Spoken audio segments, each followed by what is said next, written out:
주님의 평화가 여러분과 함께. 감사합니다. 우리의 말씀 나누기 전에 먼저 좀 이렇게 안내 말씀을 좀 제가 직접 드릴 필요가 있어서 주보 안에 보면 항존직 후보자에 대한 내규가 마련이 되어 있습니다. 그래서 1번에 보면 임직 규정을 마련한 취지에 대해서 저희가 설명을 하고 있습니다. 직분은 한 것에 대한 보상이 아닙니다. 바울이 사도로 부름받은 것은 그가 주님 앞에 충성했기 때문에 사도로 부름받은 것이 아니라 박해자였고 폭행자였고 적극적인 반대자였음에도 불구하고 하나님의 은혜로 사도로 부름받았습니다. 그래서 직분은 보상이 아니다. 보상이 되면 내 의가 되죠. 내가 충성했으니까 나를 인정해줘야 되고 이렇게 생각합니다. 절대 그렇지 않습니다. 직분은 하나님 부르심에 대한 헌신의 결단이 돼야 됩니다. 그 다음에 우리 교회에서는 그래서 이를 위해서 최소한의 기준을 세우고 헌신 서약서를 제출을 해서 여기에 헌신하도록 우리는 이렇게 운영을 하고 있습니다. 그래서 운영위원회에서 우리가 이것을 결정을 해서 이 직분을 세우기로 결정을 했습니다. 그래서 권사님과 안수 집사님 이 기준은 이제 이런 최소한의 기준만 해놨습니다. 뭐 다른 교회를 비교해 보셔도 아주 최소한의 기준이고, 다만 이제 우리 나이나 전입에 대해서는 정확하게 시비가 없도록 그래서 사회적으로 통념이 되는 만으로 그냥 딱 규정을 해놨습니다. 그리고 타 교회에서 전입하신 권사님과 안수 집사님은 그냥 권사님이시고 안수 집사님이십니다. 헌신 서약서를 제출을 하고 6개월 교육을 수료하게 되면 우리 교회의 이 규정들에 대해서 지금 조건이 되고 이 이제 교육들을 수료하시게 되면 그러면 이제 시무하시게 되는 거죠. 그래서 이렇게 하시지 않아도 여전히 권사님이시고 안수 집사님으로서 저희가 호칭하고 그렇게 인정을 합니다. 그 다음에 우리 세 번째로 후보자가 동의하고 하나님 앞에 행해야 될 내용, 이제 이것이 초점입니다. 우리가 앞에서도 이제 취지를 잘 읽어보시면 한 것에 대해서 보상으로 주는 게 아니라 앞으로 내가 주님 앞에 이것을 헌신하겠습니다 다짐하는 것에 초점이 맞춰져 있어요. 그래서 우리 디모데전서 3장 8절 말씀부터 쭉 보면 직분자들에 대한 이야기가 나오는데 거기 신앙에 대한 것, 또 생활의 모범이 돼야 되는 것 이런 등등이 나오는데 우리가 2번부터 8번까지는 다 신앙의 모범이 되는 것이기 때문에 1번에서 이렇게 따로 규정하지는 않았습니다. 그래서 이번 내용들을 보시면 우리가 이런 것을 통해서 내가 주님의 교회에 책임 있게 섬기겠다라는 것이 되겠고, 그리고 우리가 이제 이 조건에 되시는 분들은 각자 기도하시고 하나님 앞에서 결단하시면 됩니다. 그래서 어떤 분들은 아이고 내가 이거 뭐 적보 직분 하는데 내가 하기에 쑥스럽다고 생각하시는데 쑥스러울 것도 없고 하나님 앞에 내가 결단하는 것. 다른 분들한테 하세요라고 말씀하실 필요도 전혀 없습니다. 본인의 결단 가운데 주님 앞에 서는 것이고, 서게 됐었을 때 그것으로 끝이 아닙니다. 계속해서 이 직분에 대해서 팔로우업을 할 수 있도록 우리는 갈 계획입니다. 그래서 다음번에 우리 직분자들을 또 우리가 선출하게 됐었을 때는 당신이 항종직으로서 되었었을 때 어떤 은혜가 당신 삶 속에 있었고, 당신이 하나님 앞에서 이 직분을 받았을 때 어떤 믿음의 담력이 있었는지를 그것을 갖다 발표하고 소개하고 하는 시간들이 있을 겁니다. 그래서 우리가 책임 있게 주님 섬기는 그런 직분자들로서 이것을 합니다. 그래서 여러분들 주님 앞에 기도하시면서 여러분 결단하시고 헌신하시길 예수님의 이름으로 축원합니다. 자, 오늘 하나님께서 우리에게 주시는 말씀 출애굽기 7장 1절에서 5절 말씀입니다. 함께 우리 말씀 읽겠습니다. 시작. 여호와께서 모세에게 이르시되 볼지어다 내가 너를 바로에게 신같이 되게 하였은즉 내 형 아론은 내 대언자가 되리니 내가 내게 명령한 바를 너는 내 형 아론에게 말하고 그는 바로에게 말하여 그에게 이스라엘 자손을 그 땅에서 내보내게 할지니라. 내가 바로의 마음을 완악하게 하고 내 표징과 내 이적을 애굽 땅에서 많이 행할 것이나 바로가 너희의 말을 듣지 아니할 터인즉 내가 내 손을 애굽에 뻗쳐 여러 큰 심판을 내리고 내 군대 내 백성 이스라엘 자손을 그 땅에서 인도하여 낼지라. 내가 내 손을 애굽 위에 펴서 이스라엘 자손을 그 땅에서 인도하여 낼 때에야 애굽 사람이 나를 여호와인 줄 알리라 하시매. 아멘. 하나님은 살아계시고 역사하십니다. 하나님 지금 이 자리에 우리와 함께 하시고 우리에게 복 주시길 원하십니다. 좋으신 하나님 은혜를 사모하며 이 자리에 나오신 여러분들을 예수님의 이름으로 환영하고 예수님의 이름으로 축복합니다. 서로를 향해서 우리 축복의 인사 나누겠습니다. 빛이 있으라, 빛이 있으라. 예수님 은혜와 생명의 빛이 여러분들의 삶에 충만하시기를 예수님의 이름으로 축원합니다. 우리 한국 사람들은요, 열심히 한다 이 말을 참 좋아합니다. 열심이라는 말. 예, 여러분 자녀들한테도 야 대충 공부해라 이러지 않고 열심히 공부해라. 일도 회사에서 열심히 일하는 사람은 좋아합니다. 인생도 열심히 살기를 원하죠. 그래서 우리 영화 속에 보면 참 정말 열심히들 산다 이렇게 이야기도 하죠. 자, 그런데 여러분 그냥 열심히만 하면 절대로 안 됩니다. 건강해지려고 아무 약이나 열심히 먹으면 될까요? 용법과 용량과 증상과 병증과 여러 가지를 고려해서 처방받은 대로 열심히 먹어야죠. 아무 약이나 약이라고 생각을 해서 야 약은 다 좋은 거니까 열심히 먹겠다라고 하면 오히려 그 약이 독이 됩니다. 여러분 결혼 생활은 어떻습니까? 열심히 결혼 생활하면 행복한 결혼 생활이 될까요? 어떻게 보면 뭐 그렇게 볼 수도 있겠지만 사실은 여러분 결혼에는 하나님의 설계도가 있어요. 그 설계도를 무시하고 결혼 생활을 열심히 하게 되면 내 딴에는 열심히 했어요. 근데 그렇게 열심히 하게 되면 항상 힘들고 어려움을 겪게 돼 있습니다.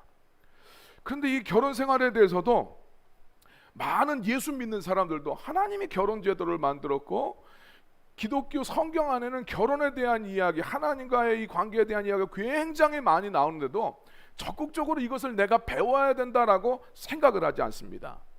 그냥 이건 사라지는 것이라고 생각을 하고 또 그냥 남들 다 하니까 나도 안다고 생각을 해서 열심히 살면 된다라고 생각을 합니다.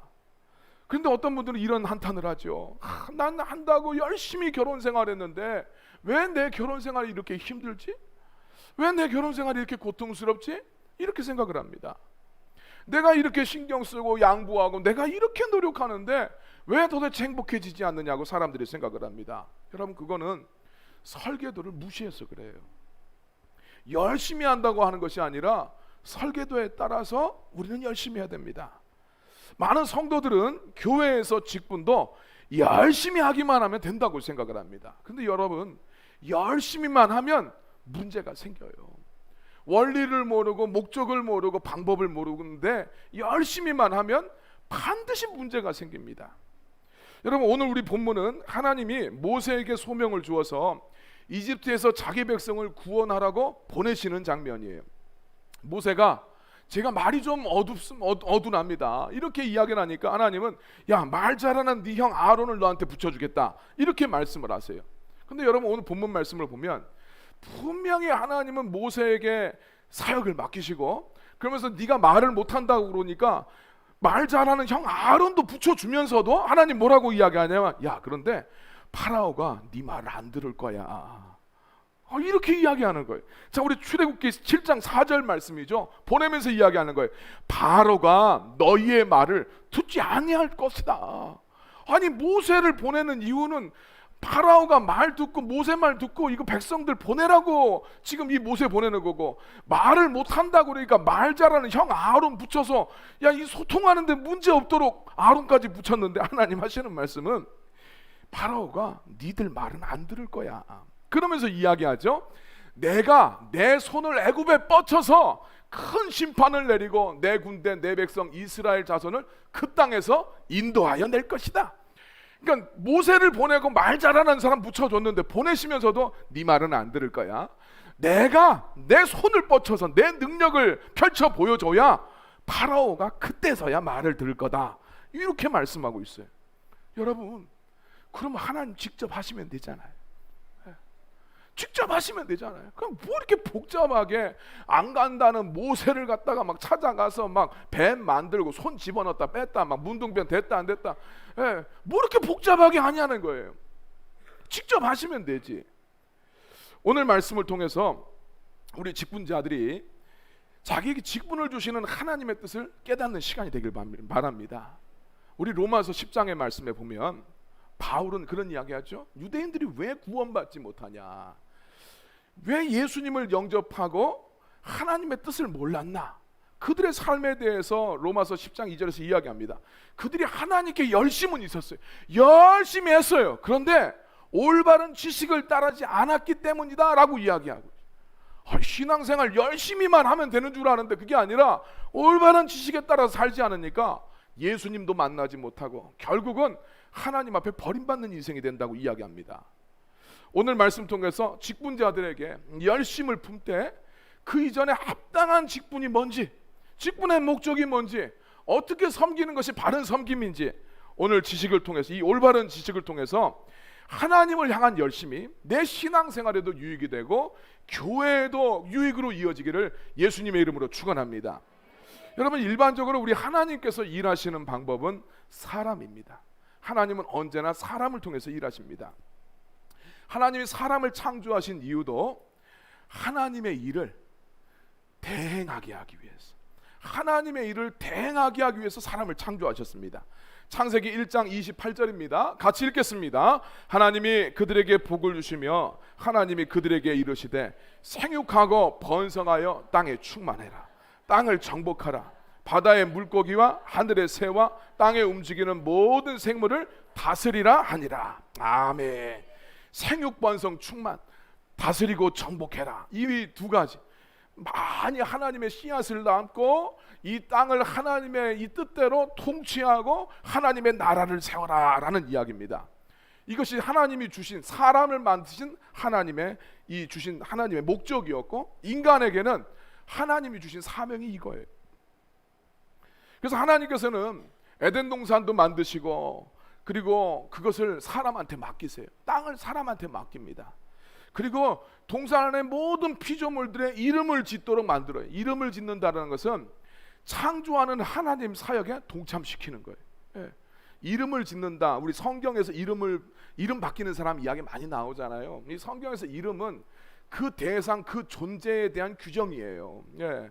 하나님 안에서 이름이 바뀐다는 것은 어느 날 내 이름 더 예쁜 이름으로 바꾸는 이런 정도가 아니고, 그 사람 존재가 바뀌어졌고 그 사람이 새롭게 하나님 앞에 창조됐다라는 것을 이야기해줘요. 그러니까 지금 하나님의 창조의 속성이 이름 짓는 것인데 그 중요한 일을 사람한테 맡기시는 거예요.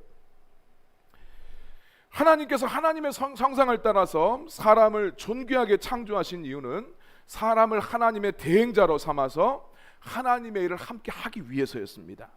모든 성경의 인물들을 부르신 이유도 분명한 하나님의 목적과 뜻과 계획이 있었어요. 아브라함이나 다윗이나 노아나 바울이나 모든 이스라엘 백성 전체도 너 하나님 말씀 잘 듣고 살아서 세상 복 많이 받고 행복하게 살아라, 이렇게 부르신 것이 아니라 하나님의 구원 계획과 목적을 이루시기 위해서 하나님 불러주셨어요.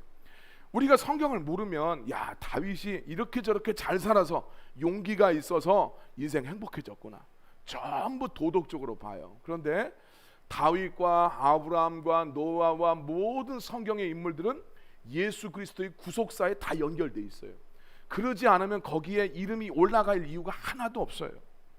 자, 그들의 부르심 가운데 하나님의 목적이 있습니다. 그리고 그들의 삶 속에 하나님이 이 부르신 하나님의 사람들한테 주시는 축복과 행복은 이 사람들이 하나님의 계획에 순종하면서 살 때 주신 부산물이었어요. 하나님이 주신 축복이 목적이 된 경우는 한 번도 없어요. 성경에서 축복, 너 내가 복 줄게, 이거 복 자체가 목적이 된 건 한 번도 없어요. 다 하나님 사명 따라 살아갔을 때 축복은 거기에 따라오는 부산물이었어요. 그러니까 성도들이 예수 믿으면서 바라고 소망하는 것이, 우리 고린도 후서 3장 말씀에 보면 성도들이 예수 믿으면서 바라고 소망하는 것이 이 세상의 삶만 된다라면 그 진짜 불쌍한 사람이라고 이야기합니다. 인생의 축복과 행복은 그것 자체를 구한다고 해서 얻어지는 것이 아니라 하나님을 구하고 하나님을 찾을 때 주어지는 거예요. 가정의 어떤 행복이라는 것도 내가 그냥 가장 열심히 산다? 아니, 그렇지 않습니다. 인간은 기본적으로 이기적이고 기본적으로 악합니다. 그래서 자기 열심히 한다는 것은 이기적으로 열심히 하게 돼 있어요. 하나님의 설계도를 알지 못하면 열심히 한다고 해서 가정이 행복해지진 않습니다. 하나님의 원리 가운데 내가 헌신하고 충성했었을 때 가정의 행복이라는 축복도 거기에 부산물로 따라오는 것을 믿으시길 바랍니다. 그래서 지혜로운 성도는 자신의 삶을 하나님의 목적과 뜻을 이루는 비전에다가 목적을 둡니다. 그때 행복이 따라오는 걸 알기 때문이에요. 그래서 우리 모든 성도님들은 첫 번째로 하나님께서 나를 부르신 것은 하나님의 뜻을 이 땅에 이루라고 세상에 보내신 것으로 고백할 수 있어야 됩니다. 성도는 하나님의 목적을 위해서 하나님이 이 땅에 보내신 자예요. 하나님은 모세와 아론을 노예 생활하는 이스라엘 백성에게 보내서 그들을 파라오의 손에서 구원하기를 원하셨습니다. 출애굽기 7장 4절 말씀입니다. 내 군대, 내 백성 이스라엘 자손을 그 땅에서 구해내야 된다. 너희들이. 하나님은 이 목적을 위해서 모세를 불러주셨어요. 파라오는 당시에 이집트에서는 아주 신적인 존재로 그 땅에 사는 모든 사람들에게 강력한 지배권을 행사했습니다. 이집트는 성경에서 세상을 뜻해요. 근데 이 세상에는 항상 우상들이 많습니다. 돈, 명예, 세상적인 행복, 자기 만족, 정말 셀 수 없는 우상들이 너무너무 많아요. 하나님이 모세를 보내신 것은 우리 기독교적으로 이 출애굽기를 바라보면 세상이라는 이집트, 세상이라는 곳에 돈이라는 우상에 종살이하고 세상적 행복이라는 우상에 종살이하고 자기 만족이라는 우상에 종살이하는 모든 사람들을 구원해내라고, 그들이 섬겨야 될 것은 그 우상이 아니라 하나님을 예배하고 하나님을 섬겨야 된다고, 그 목적을 위해서 모세를 보내신 것으로 우리는 이해할 수 있어요. 이 당시 왜 모세가 필요했는지 우리 출애굽기 말씀을 보면 더 분명히 드러나는데, 자, 출애굽기 1장 7절 말씀 보니까 출애굽기입니다. 창세기가 아니라 이스라엘 장소는 생육하고 불어나 번성하고 매우 강하여 온 땅에 가득하게 되었다. 우리 아까 전에 읽었던 창세기 1장 28절 생육 번성 충만, 이거랑 비슷하죠. 하나님이 지금 이 축복대로 이스라엘 백성은 이집트에서도 생육하고 번성하고 아주 강성해졌습니다. 하나님은 이렇게 신실하게 일하시면서 당신의 백성을 번성하게 하는데 이스라엘 백성은 어떤 상태입니까? 노예 상태인 거예요. 노예 상태입니다. 원래 하나님은 뭐 하라고 했습니까? 다스리고 정복하라고 그랬는데, 하나님은 생육 번성 충만하게 해주셨는데 백성들은 생육 번성 충만해서 뭐 합니까? 노예 생활하고 있더라는 거예요. 세상에 종살이하고 있습니다. 이건 단지 그들의 육신적인 상태만을 말해주는 것이 아니라 영적인 상태를 이야기해 주는 거예요.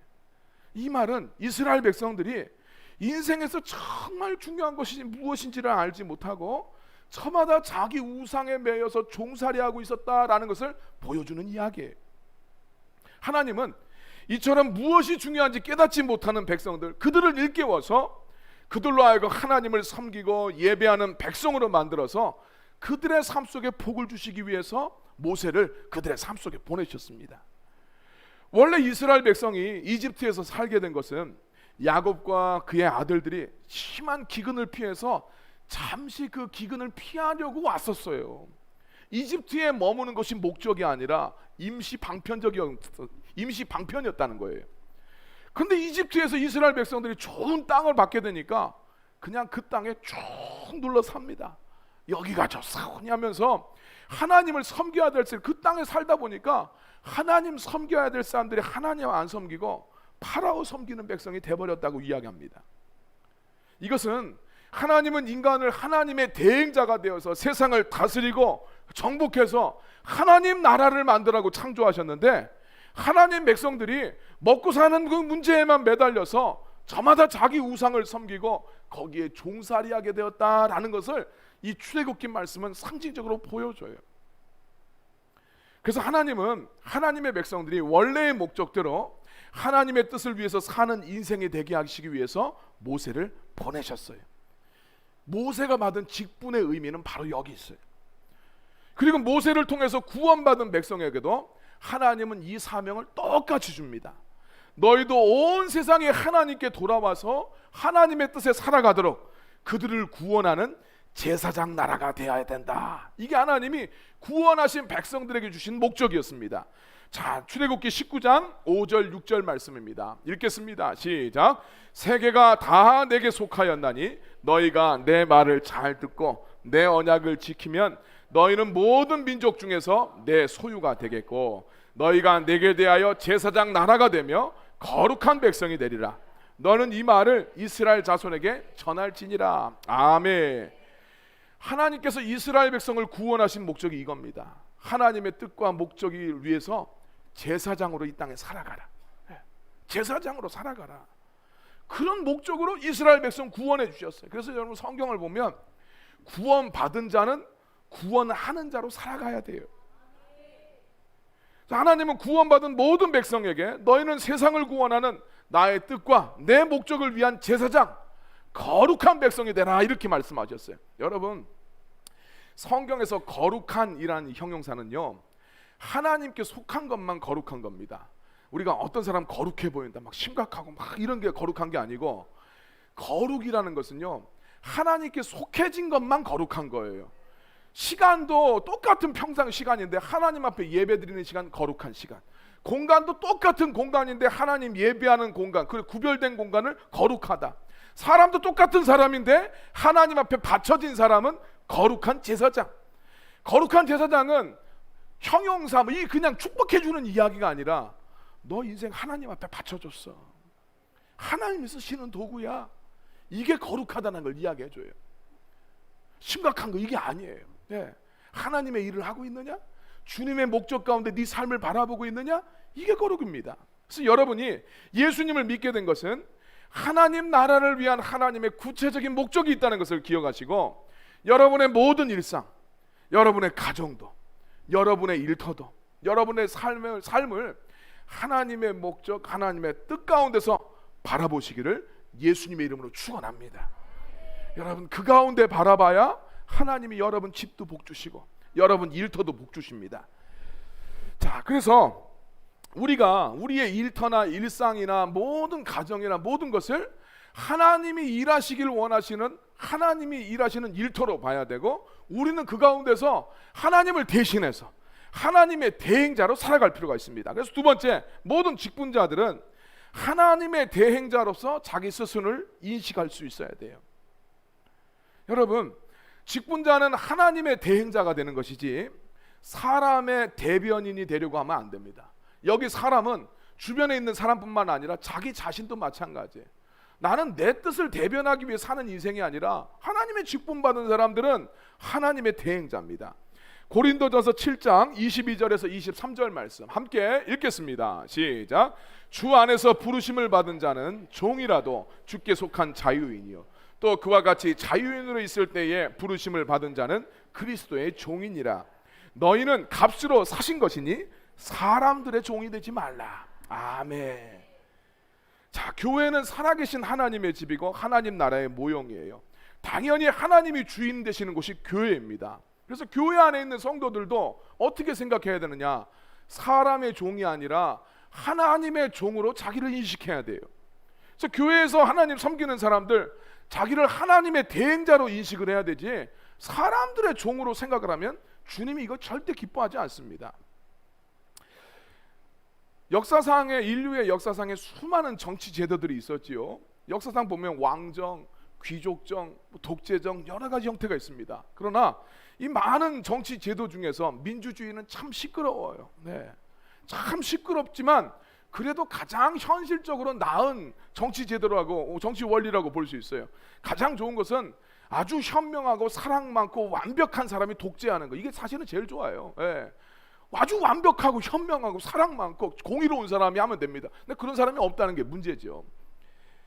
그래서 가장 나은 것은 민주주의가 가장 대안적으로 나은 정치 원리입니다. 하지만 교회의 운영 원리는 민주주의가 될 수가 없어요.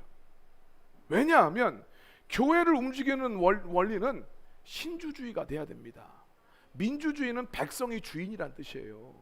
교회의 주인은 성도가 아니고 목사도 아니고 하나님이십니다. 그래서 교회는 하나님의 뜻대로 운영돼야 돼요. 당연히 거기에 헌신하는 모든 사역자들은 하나님의 대행자가 되어야 되지, 민의를 대변하려고 생각을 하면 절대로 안 됩니다. 내가 민의를 대변하기 위해서 어떤 직분을 맡는다라고 생각을 하시면 그런 분들은 빨리 지금 국회로 달려가셔야 됩니다. 교회는 민의를 나타내는 곳이 아니기 때문이에요. 하나님의 뜻을 나타내는 곳이지 사람들의 뜻을 나타내고 반영하는 것이 절대로 아니에요. 물론 하나님의 목적을 이루기 위해서 더 효과적인 방법을 건의하고 창조적인 제안은 할 수 있지만, 여러분들 우리 항존직이 내가 민의를 대변하거나 민원 창구로서 자신을 의식하게 되면 절대로 안 됩니다.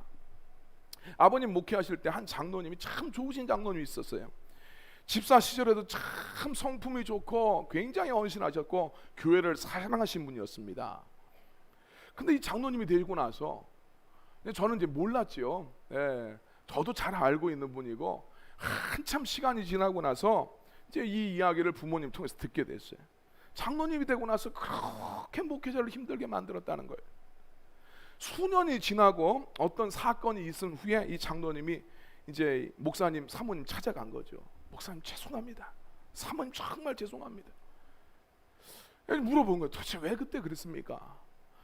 다른 교인들이 장로가 이런 거 해야 되지 않겠냐, 총대를 메고 브레이크 걸은 거 이게 장로가 해야 되는 거 아니냐, 이렇게 이야기를 하니까 자기는 그게 장로님직을 잘 감당하는 것으로 생각했다는 거예요.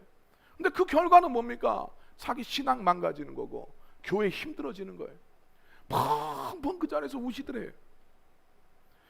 예전에 어떤 분, 이건 제가 경험한 겁니다. 어떤 셀 리더가 자기가 셀 리더니까 내가 총대를 매는 것이 셀 리더직을 잘 감당하는 것이라고 생각을 했다고 말하시는 분이 있었어요. 근데 여러분, 총대를 메고 달려가야 되는 방향이 어디입니까? 적군을 향해서 달려가야죠. 아군을 향해서 총대를 메고 달려오면 안 되는 거예요. 아군 지휘관을 통해서 총대 메고 달려오면서 이것이 사역이다 라고 생각하는 것은 그건 굉장한 오해입니다. 교회에서 총대를 맨다는 것은 이번에 열린 모임하면 우리 집에서 먼저 합시다. 그리고 여러분 그 다음에 갑시다. 어떤 일을 합니다. 여러분 제가 이만큼 할 테니까 나머지 여러분들 따라오세요. 이게 총대 매는 거예요. 교회 안에는 총대 매야 되는 총대는 과제를 향해서 우리가 이루어야 될 목표를 향해서 메고 달려나가야 되지, 내 안에 있는 사람들한테 무슨 총대를 맵니까? 누구랑 싸우려고? 여러분 스스로 이 총대를 매는 거 모르면 이룰 수가 있어요. 자기는 열심이죠. 그러나 그렇게 하면 신앙이 망가지고 교회가 망가져요. 여러분 모든 직분자들은 스스로 선택해야 돼요. 내가 사람의 대변인으로서 사역을 할 것인가, 아니면 하나님의 대행자로서 내가 사역을 할 것인가, 이것을 결정을 해야 됩니다. 직분의 본질이 도대체 무엇인가? 하나님이 나를 부르셨다고 생각을 하나? 나는 그럼 누구의 충성을 해야 되나? 성경 아까는 누구라고 이야기합니까? 깊이 생각하고 사람을 기쁘게 하는 자가 아니라 하나님을 기쁘시게 하는 하나님의 대행자가 되시길 바랍니다. 갈라디아서 1장 10절 말씀입니다. 시작. 이제 내가 사람들에게 좋게 하랴, 하나님께 좋게 하랴, 사람들에게 기쁨을 구하랴. 내가 지금까지 사람들의 기쁨을 구하였다면 그리스도의 종이 아니니라. 아멘. 사람들한테 인정을 받고 사람들을 대변하는 것이 그 직분이라고 생각하면 그는 그리스도하고 상관이 없는 사람이에요. 정말 나를 부르신 우리 하나님께 유익을 드리고 하나님께 기쁨을 드리는 하나님의 대행자가 되시길 바랍니다. 여러분, 성도가 직분을 맡아서 사람의 대변인이 아니라 하나님의 대행자로서 사역을 하면 거기에 하나님의 권세가 임합니다. 출애굽기 7장 1절 말씀 같이 읽겠습니다. 시작. 여호와께서 모세에게 이르시되 볼지어다 내가 너를 바로에게 신같이 되게 하였은즉 내 형 아론은 내 대언자가 되리니. 아멘. 인간적으로 모세는 저기 미디안 광야의 양측입니다. 파라오는 당대 최고의 문명 국가 중에 하나인 이집트의 왕이에요. 근데 이 모세가 하나님의 대행자로서 자기를 인식하고 그 부르심 가운데 순종할 때 오늘 말씀에서 하나님이 이야기합니다. 내가 너를 바로에게, 그 파라오 앞에 신같은 존재가 되게 만들겠다. 감히 넘볼 수가 없게 만들겠다. 감히 너를 두려워하게 만들겠다. 하나님 그렇게 말씀하셨어요. 직분자들은 자기를 포함해서 다른 사람을 기쁘려고 하게 했었을 때는 힘이 없습니다. 그러나 하나님의 대행자로서 인식을 하고 하나님의 뜻 가운데 순종하며 나갔었을 때 하나님이 넘볼 수 없는 권세를 주시는 것을 믿으시길 바랍니다. 하나님의 대행자로서 사역을 하려면 하나님의 뜻을 분명하게 알아야 돼요. 이것이 우리의 세 번째입니다. 그래서 하나님의 대행자가 되려면 하나님의 음성을 듣고 그 뜻을 행하려고 해야 돼요. 출애굽기 7장 2절 말씀입니다. 같이 한번 읽겠습니다. 내가 내게 명령한 바를 너는 내 형 아론에게 말하고 그는 바로에게 말하여 그에게 이스라엘 자손을 그 땅에서 내보내게 할지니라. 아멘. 하나님은 모세를 보내시면서 하나님이 명령하신 것을 전해라 라고 이야기합니다. 사역자는 이처럼 모세가 하나님의 음성을 듣고 반응하는 것처럼 하나님의 뜻을 알고 하나님의 음성을 듣고 그 뜻에 행하려고 해야 돼요. 예수님은 하나님의 본체이셨지만 보냄받은 자의 모범을 이렇게 말씀하셨습니다.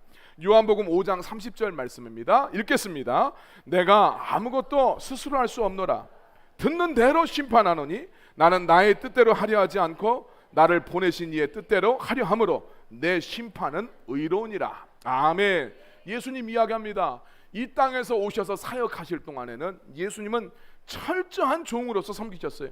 원래는 하나님이시지만 이 땅에 하나님의 뜻을 이루시기 위해서 그 우리를 구원하시기 위해서 파송받은 예수님은 이 땅에 육신으로 살 때는 철저하게 하나님 앞에 나가십니다. 스스로 할 수 없느니라. 듣는 대로 나는 행했을 뿐이다. 나의 뜻대로 행하려고 하지 않았다. 하나님의 본체이신 예수님도 하나님의 음성 듣고 내 뜻이 아니라 그 음성에 순종하려고 합니다. 예수님의 언어나 예수님이 맺어갔던 관계나 행동이나 모든 것은 자기를 보내신 하나님의 뜻을 이루기 위해서 거기에 초점이 맞춰져 있습니다.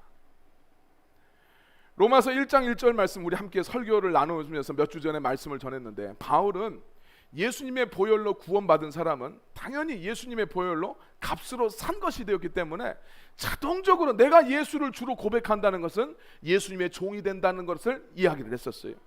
사역의 본질은 예수님의 종으로서 세상에 파송받은 것이기 때문에 주인이신 예수님의 음성을 듣고 순종하는 것이 너무너무 중요해요. 하나님을 경험하는 삶이라는 우리 침례교회에서 나온 책이 있죠. 거기에 보면 헨리 블랙가비 목사님이 그런 이야기를 해요. 여러분, 교회에 왜 새로운 멤버가 오는 게 좋은 줄 아십니까? 교인 숫자가 많아져서 좋은가요? 그렇지 않습니다. 더 분명하게 주님의 음성을 들을 수 있기 때문에 새로운 멤버가 오는 게 좋습니다. 모든 성도는 교회의 지체입니다. 지체가 더 많아지면 우리는 더 분명하게 주님의 음성을 들을 수 있습니다. 그래서 교회에 새로운 멤버가 오는 것이 좋은 일입니다 라고 이야기해요. 교회는 예수님의 몸이고 머리이신 예수님의 음성을 듣고 반응하는 것이 너무너무 중요합니다. 따라서 모든 직분자들은 주님의 음성을 들을 수 있도록 충분한 기도가 뒷받침돼야 돼요. 충분한 기도를 통해서 성령님의 감동에 따라 주님을 섬겨야 됩니다. 그래서 기도하지 않으면 주님의 음성을 들을 바가 없어요. 자꾸 인간적인 생각이 나갑니다. 내가 경험한 거 이것만 따라서 살게 돼 있어요. 그래서 사역도 내 경험의 범주 안에서 사역을 생각해요. 선생님이었던 분은 교회도 학교처럼 이해하고, 공무원이었던 분은 교회도 공무 세계처럼 이해하고 관청처럼 생각을 하고, 회사 다니신 분은 교회도 회사처럼 이해하고, 다 그렇게 갑니다. 우리는 주님의 음성을 듣고 주님의 교회라는 것을 깨닫고 그 가운데서 반응할 필요가 있어요. 또한 기도가 중요한 것은 사역이 내 힘으로 이루어지는 것이 아니기 때문이에요. 그래서 네 번째로 직분을 감당하고 하나님 섬기는 사역은 하나님의 능력으로 주님을 섬긴다는 것을 잘 알아야 돼요. 자, 출애굽기 7장 4절 말씀입니다. 같이 한번 읽겠습니다.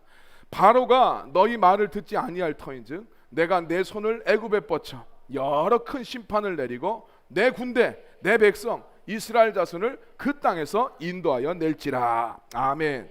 하나님은 모세를 보내시지만 파라오가 모세 말 듣지 않을 것이라고 이야기합니다. 결국은 하나님의 능력의 손이 뻗어져야 그때서야 비로소 이스라엘 백성을 구원하는 하나님의 뜻이 이루어질 것이다 라고 말씀하셨어요.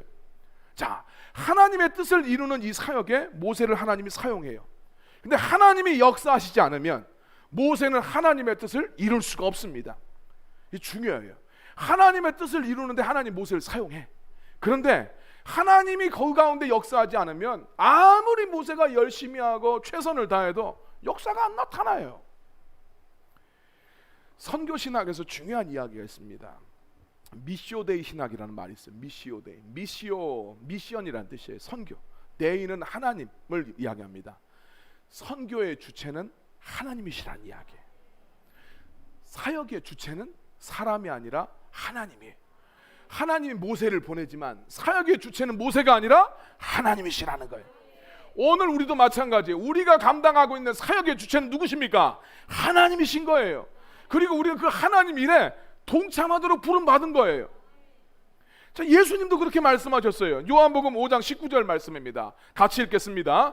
그러므로 예수께서 그들에게 이르시되 내가 진실로 진실로 너희에게 이르노니 아들이 아버지께서 하시는 일을 보지 않고서는 아무것도 스스로 할 수 없나니 아버지께서 행하시는 그것을 아들도 그와 같이 행하느니라. 아멘.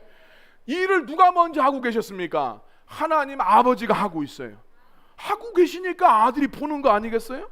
아들은 일하고 계시는 하나님 보고 그걸 보고 거기 동참하는 거예요. 주님도 그러셨어요.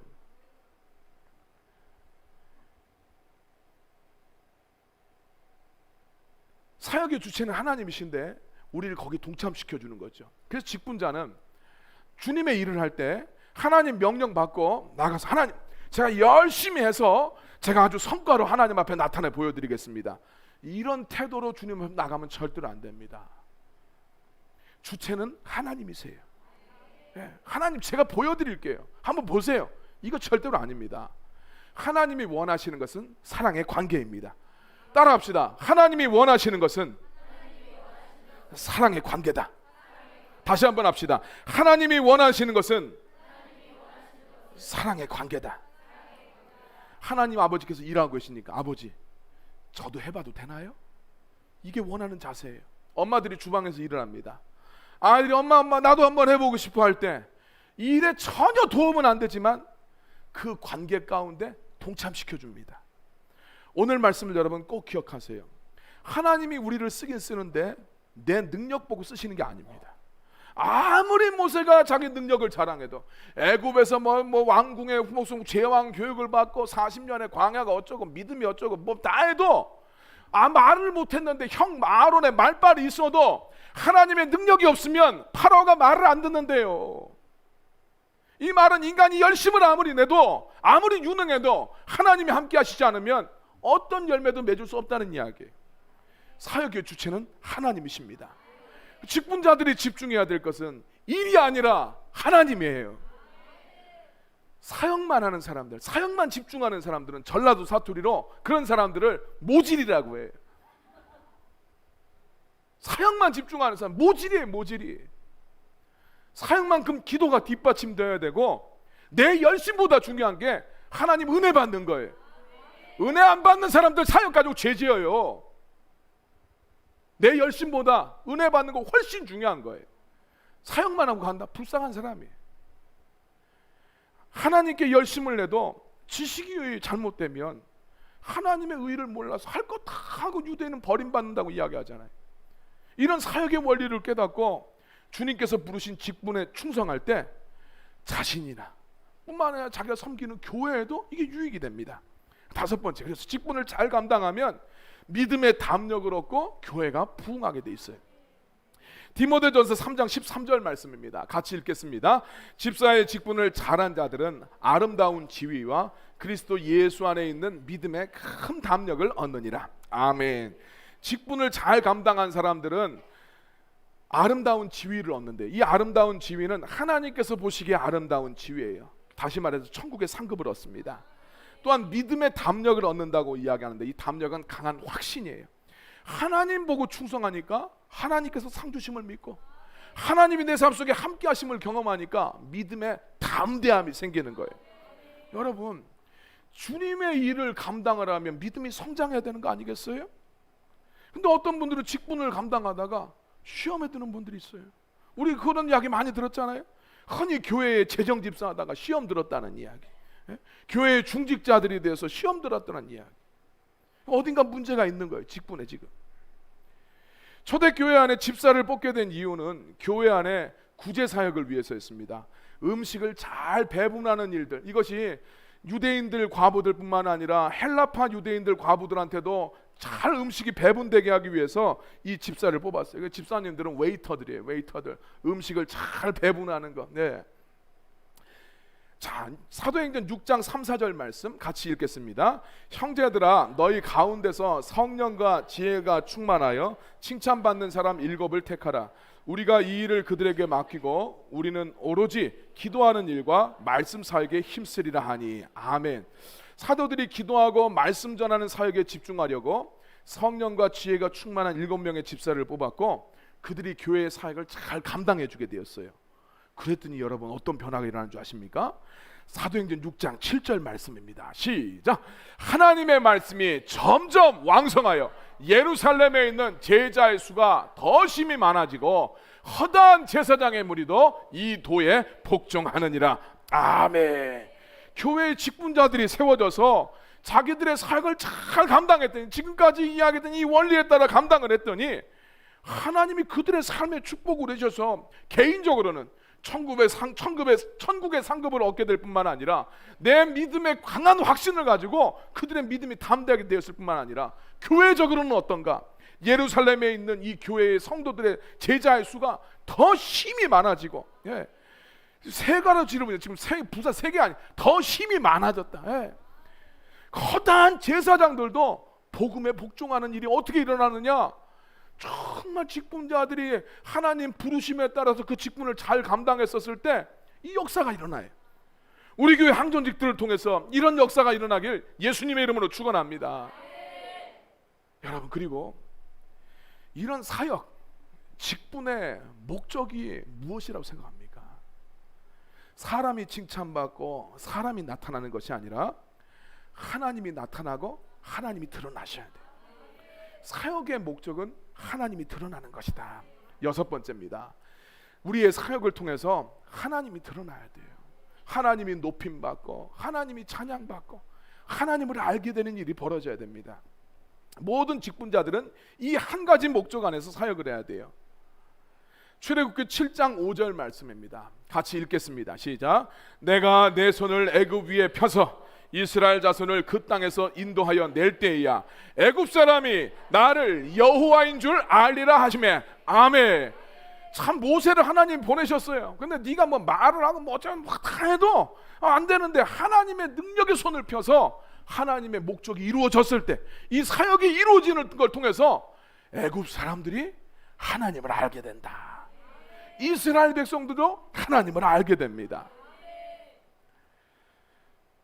여러분, 우리의 직분과 우리의 사역의 목적은 하나님이 드러나는 것이 돼야 돼요. 하나님의 뜻이 이루어지고 하나님을 알게 하는 데 초점이 맞춰져 있어요. 내가 영광받고 내가 칭찬받고 남이 나를 알아주는 것이 아니라 우리 주님이 나타나셔야 되고 우리 주님이 찬양받으셔야 되고, 오늘 우리도 그 과정에서 하나님이 어떤 분인지를 알아가야 돼요. 직분이 나를 위한 것이 되면 절대로 안 됩니다. 우리는 사람의 대변자가 아니라 하나님의 대행자로 부르셨어요. 여러분들이 모든 사역을 할 때 어떤 직분에 있든지 여기에 초점을 맞추셔야 됩니다. 교회에서 사역을 할 때도, 가정에서도 여러분이 사역을 할 때도, 일터에서도 여러분들이 직장 생활을 하지만 그 가운데 우리는 파송받은 선교자라는 마음을 가지고 가야 되는 거 아닙니까? 그곳에서 우리가 사역을 했었을 때 나를 위한 것이 아니라 나를 이곳에 보내신 분은 우리 주님이시므로 주님이 드러나야 된다는 것을 여러분 의식하시길 바랍니다. 가정은 제일 편한 것이고 가장 허물 없는 것이지만 그곳에서 우리 주님이 나타나셔야 돼요. 고린도전서 10장 31절 말씀입니다. 함께 읽겠습니다. 그런즉 너희가 먹든지 마시든지 무엇을 하든지 다 하나님의 영광을 위하여 하라. 아멘. 성경은 이야기합니다. 너 열심히 해라, 이게 아니라 하나님의 영광을 위해서 해라 이야기합니다. 맡은 자들을 구할 것은 충성이니라 말씀합니다. 충성은 열심히가 아니라 초점을 하나님 앞에 두라는 이야기예요. 충성은 열심히가 아니라 두 마음을 품지 않는 거예요. 가운데 이게 마음 심장 위에 가운데 중이 딱 있지 않습니까? 네 마음의 중심에 누구? 주님이 계셔야 된다. 하나님의 구원을 받은 자라고 자기 자신을 이해했었을 때 하나님의 일을 위해서 주님이 나를 보내셨다. 이건 여러분 기억하시고, 하나님이 보내신 것이 가정이든지 사역지든지 그 모든 곳에서 사람의 대변인이 아니라, 나 자신을 비롯한 사람의 대변인이 아니라 하나님의 대행자가 되어서 하나님 음성 듣고 하나님의 능력으로 하나님께 순종해서 하나님을 드러내시길 바랍니다. 여러분들이 이 직분 가운데 충성되게 감당했을 때 여러분들의 신앙생활에도 엄청난 유익이 있고 여러분이 섬기는 교회에도 굉장한 유익이 있을 줄로 믿습니다. 나를 비롯한 모든 인간의 대변인이 아니라 영광스러운 우리 주님의 대행자로서 이 땅에서 살아가기를 예수님의 이름으로 축원합니다.